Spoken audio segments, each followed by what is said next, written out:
Tim, thanks for being here today. This is fun because you and I haven't gotten to sit down and do this forever.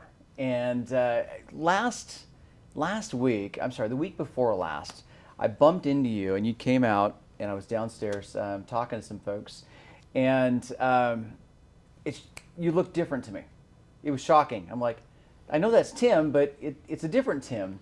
And even your demeanor, I noticed, was even a little bit different as well. And as we got to talking a little bit, there have been some significant changes that you've been going through and making, and we'll get to that here shortly. But to get started, I'd love to talk briefly about, tell me about Tim, number one.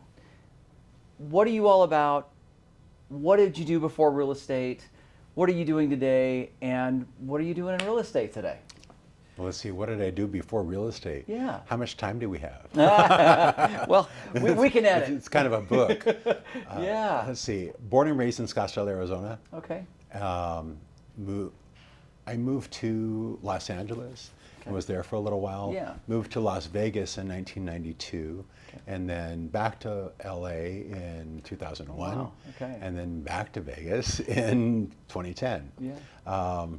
My career has been rather vast, and it's always been about serving others, 100% my entire life. When I was in high school, I was teaching dance after school. Would teach ballroom. I was a hairdresser and an educator and a platform artist for Bedell Sassoon and Urban Rusk and Image Laboratories. Wow. And then I was a star in a show in Los Angeles, dinner theater. And I was also in the Doors movie. I was in the first Addams Family. I was in a TV series. Holy smokes! And then I moved to Vegas, and I was in a show for about 13 years, and performing 18 shows a week. I was also a fashion model. Actually, but wait, there's more if you act now. Holy smokes! I was part of the national makeup artist team for Chanel.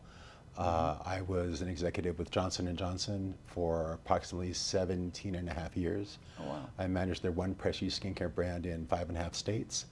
I was also the national point for Ulta, Sephora, and Nordstrom stores. It kept me very busy. Yeah. Though I still found time to be one of 4 key artists for Disney, and Bob Iger, who's the CEO of Disney. I was his makeup artist as well.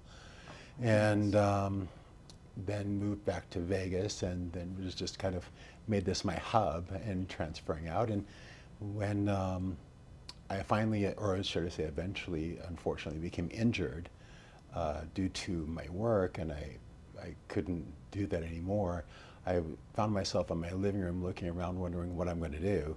And I kept thinking to myself, well, I love interior design, I love helping people, I love architecture, I love history, maybe real estate. And that's how I came into this business. Wow. So really no background in real estate whatsoever. And you were in the entertainment industry for your entire career until how many years ago? When did you join? When did you get into real estate? It's been about 9 years now.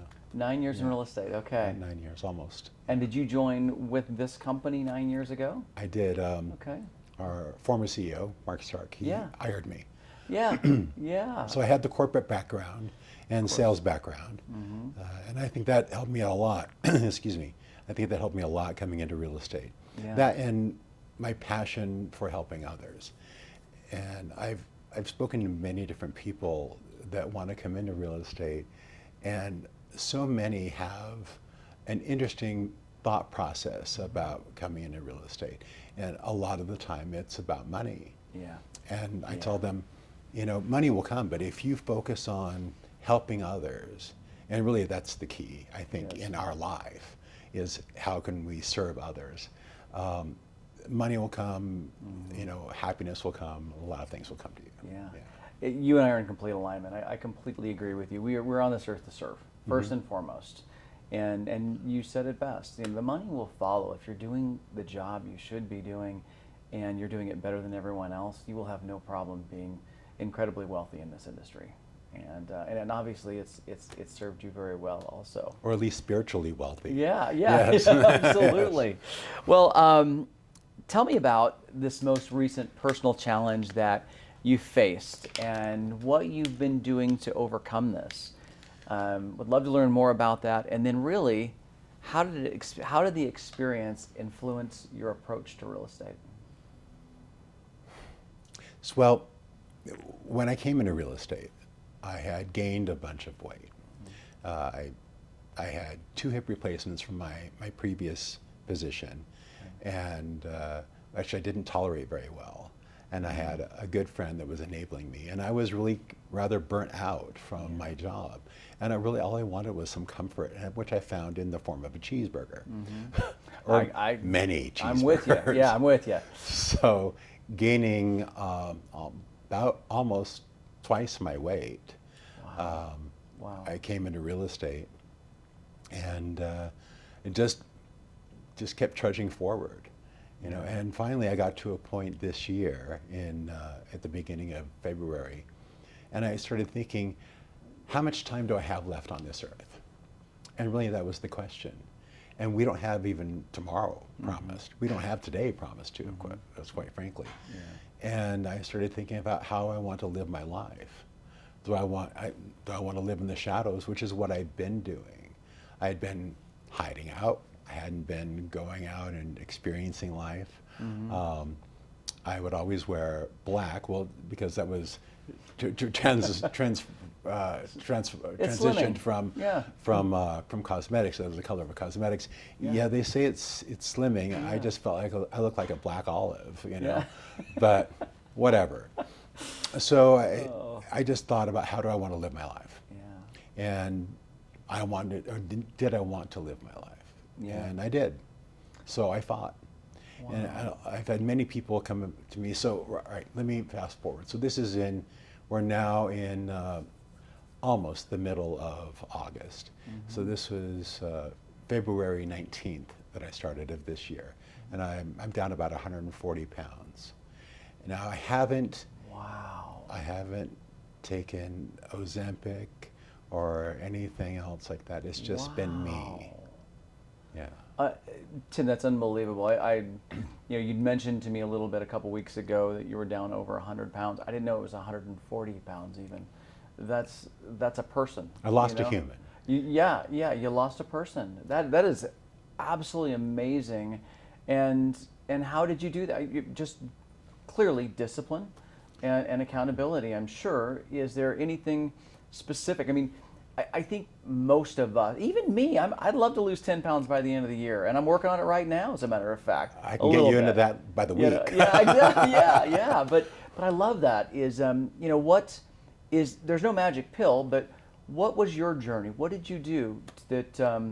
Not the mindset, because I got the mindset. I'm super clear on that. But what are you doing?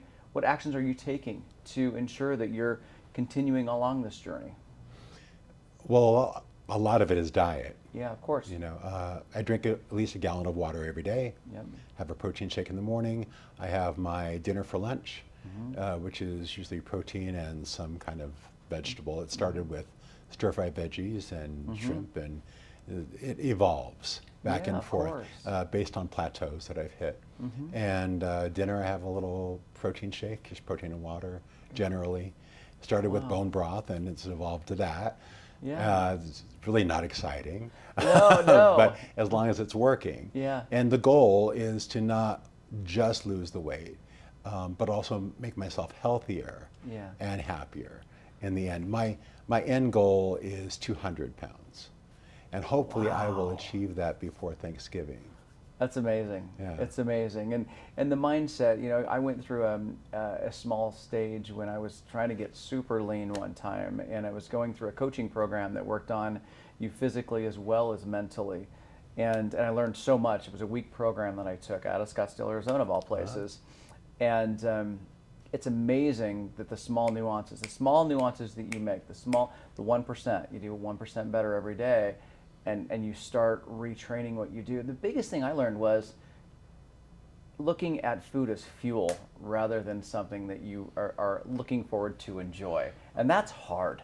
100%. That's hard, but it's clearly you're doing it and making a massive impact.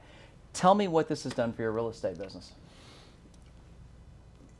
Well, it has made me a little more, or actually a lot more confident Yeah. in approaching people. Mm-hmm. Yeah. I've always been a very confident individual. Sure. And strong negotiator, and focused on business. Mm-hmm. So I'm Mm-hmm. fine with that. However, like today, I'm wearing a suit for Mm-hmm. the first Yeah. time in 9 years. Wow. And I'm feeling more comfortable being around people longer, showing homes longer, prospecting longer. You know, Yeah. and for me, a lot of prospecting is networking. Yeah. In essence, you're coming out of the shadows now, and you're am. getting back onto the stage where you were comfortable with in a previous life. I don't want to go back to your previous life because I don't think that's what it's about. I think it's No, but that's this coming is- up again. This is version 2.0 of Tim and where you're going and where you're leading. You mentioned prospecting. I actually had a question about prospecting, and where I was going to lean into is with this newfound level of confidence. Again, not that you didn't have the confidence before, but you're finding what you had before, and you're probably making it even better than it was. Tell me, how is that? I know how it's going to help your career, but how is it helping your personal life as well? Greatly, Good. greatly. Good. I'm happier. Yeah. I'm a much happy. I'm always happy, and I'm Sure. a very positive individual. But I'm just personally much happier, and really enjoying myself more. Good. Yeah. I would say any interaction I've ever had with you, Tim, you're always smiling, you're always happy, and it probably comes from, well, two things. Number one, your desire to serve and be the best version of Tim that you know how to be. And number two, your entertainment background. With dealing with high-profile individuals, they have a level of expectation that way. And it sounds like you treat your clients the same way you would treat Bob Iger or anyone else. It is. The same way. It Yeah. It's funny you bring up I had no idea about Disney. I was at Disney a couple weeks ago, and I just shot my Keeping It Real video that will be out this Friday. I'm sorry. Oh, nice. As we're shooting this, it probably already came out, but it's coming out, and it was based on 3 principles that Disney does so well and how that relates to real estate business. So that's really interesting. Disney is an amazing model for business. It's its Incredible. own machine is really what it is, but it's cool that you were able to experience that. Yeah, I'm very, very grateful. But going into this, you mentioned high-profile individuals. I have a number of them in my life. Yeah. And one of them, who's incredibly close to me, told me at one point, Tim, if you can think it, you can do it. And I'd forgotten that. Yeah. And I was reminded again as I'm going through this, Yeah. I can do it. If I can do this, I can do anything I put my mind to. And one thing you had mentioned was, remembering some of the strengths that I had. And it's interesting that you say that as I've been re-meeting myself, if you will, again, in different stages. It's been quite an adventure. Yeah. And it's still going. Yeah. Are you finding yet, and are you finding now that your real estate business is ratcheting up and accelerating through this journey, or are you? Well, we'll get into prospect. Let's just get to it now. Prospecting, farming. Are you finding you have more energy to do these things? Are you finding you're more willing to do these things? Is that level of confidence bringing you forward to do all of these things more happily? And just because you're happy, it all starts with ourselves. Do we love ourselves? Do we believe in ourselves? Are we confident? That's where it all starts. And I'd love to hear more about how has your life changed in all the areas of building your real estate business, which starts with the basics of prospecting. Right. So it is now. Initially, my body was detoxing, so I was wiped out. Sure. I was wiped out for a good couple months, and then I started regaining some of that energy. And now at this point, yes, I have a lot more confidence if I want to go door knock somebody or just do a pop by or whatever it is I wish to do. I have a lot more confidence, and I feel a lot more comfortable Yeah. in being able to be in front of someone that I don't know, and just confidence. Yeah. That's great. Yeah. Tim, who would you say is one of the biggest influences in your life? That's an easy one for me. Dionne Warwick. Okay. Yes, she's been pretty much my North Star and one of my best friends for over half of my life. Wow. And she's been a huge influence in my life. And yeah, it would be her. Yeah, and most of the audience doesn't know your story. Tell the story as to why you picked Dionne Warwick and how that relates to your life and your professional career. Well, I picked her because we've been just very close friends for Yeah. more than half of my life. We were together last weekend, as a matter of fact. Yeah, Yeah. yeah. But I made my living as her top lookalike in the world. That's really cool. And it was really, really interesting. We have performed together. I have opened for her as her at her concerts. We've done talk shows together. Oh, wow. We've done a couple talk shows together. Yeah. Yeah, she's a lot of fun. And then in 2021, she was being honored with a star on the Palm Springs Walk of Fame, and they had a gala for her in Kennedy Center Honor the night before, and we're like, you have one speaker and then two performers, and I was one of the speakers. And so the next day when she was receiving the star, she dedicated half of her speech to me, which I thought was really interesting. Oh my It goodness. was so lovely. And when we had lunch afterwards, I said, "You do know today is not about me, right?" And she said, "Yeah, but it needed to be said." And actually that is online. If you Google Wow. Dionne Honors Tim, it's right there. Oh my goodness. Yeah. Well, how neat is that? Yeah, so that's why, but it's not just because of, being her lookalike. Of course. Yeah. It was because of the personal influence, as a friend Yeah. that she's had, and the amazing things that she has done. I mean, let alone not only does she have 6 Grammys, and she's Kennedy Center honoree, Rock and Roll Hall of Famer as of next month. She also holds 9 doctorates. She was an ambassador of health for the United States. I mean, the list Wow. goes on and on. So she has a lot of experience to lend to me. Oh, that's So wonderful. it was really wonderful. That's what mentors are key in life, and clearly she was an amazing mentor to you. When you were getting into real estate, what was her advice to you about real estate? Really? Yeah, of course. She said, "Do you really want to do that? Are you sure?" Yeah. And she said, "It's kind of boring, Tim." I said, "Well, I have a feeling I can make this not boring." Yeah. And it's Yeah. not boring at all. It's It's neat. actually just the opposite. She and I have spoken about it since then, and I said, this was your advice. However, you stand corrected. Yeah. Yeah. Yeah. I love wonderful. this industry. I love the people in this industry. I'm very blessed to have leadership like yourself and other individuals in this office, and all of our Berkshire family surrounding me at all times. Even when I go to other states, everyone is so welcoming and warm and kind. It's rare to find this kind of family dynamic, if you will. Sure. In a corporate office. So it's really wonderful. What is and we'll wind down here pretty quickly, but what's your favorite thing about Berkshire Hathaway Home Services? I mean, it's the only real estate company you've been in, so it's hard to compare to other companies. But you've got friends in other companies, and what is it you love most about our organization? You mentioned family, obviously, and I agree. It does feel like a huge family, especially here in Las Vegas, where this company started, 44 years ago. But what's your favorite thing, and how does that help you in your day-to-day in real estate? Well, to your point, before coming here, I interviewed, I think, 7 different brokerages. Wow, okay.